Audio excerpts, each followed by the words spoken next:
time to wrap these ribs. I'm pretty excited. They're looking really good. A little bit of our behind barbecue rub just to keep things nice and flavorful. Give a savory element. I like to use butter. We started out using that squeezed parquet stuff you'll see a lot. I don't like that stuff. I think it's a little gross. So I don't use it anymore.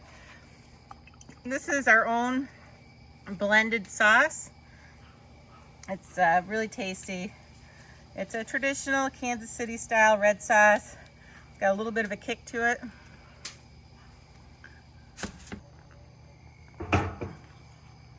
So you can see in here, I don't want to leave this open for too long because the fire will come up on me. But you can see how the rub does not come off when I touch it. It's adhering to the meat really nicely. We've got good color, nice mahogany color. Here, let me pull one out. Pull out this big one here. You can see that fire already starting to come up. Wow, there it goes.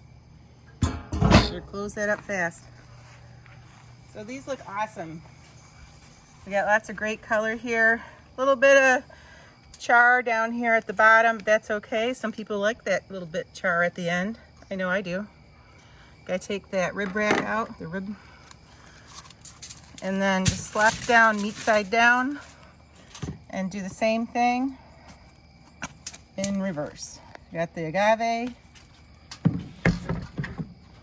And if I was competing, there'd be a whole lot more stuff going on these ribs. But again, these are for our family and friends, and we don't want to overpower them.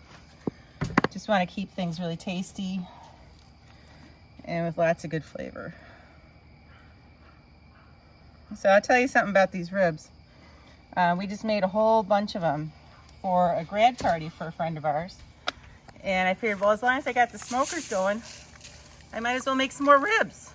Why not? So I cooked up 6 extra racks, and we brought them down to a family reunion we were going to that day. This is like 4th of July weekend, so it was a busy weekend. And one of Andy's cousins, he's a great guy. He was in a horrible car accident when he was young, and he's got a lot of physical problems from it. One of them is he can barely eat anything, but he ate 12 of these ribs when we brought him down.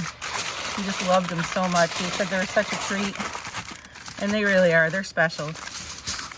There's something that not a lot of people do with their ribs. Normally people would put them back on a smoker to let them keep on cooking in the wrap.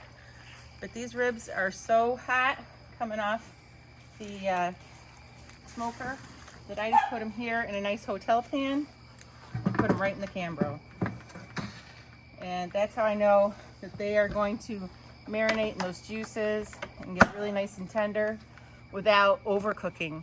One time we were at a competition, and this is actually one of my first cooks on the drum, and the health inspector came by right during the chicken turn-in, which is also when you're getting ready to get your ribs done.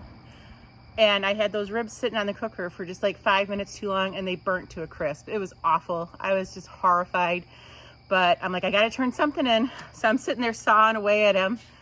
And my husband's like, why are you, I'm picking little bits off. He's like, why are you bothering? I'm like, I don't want anybody to bust a tooth, you know?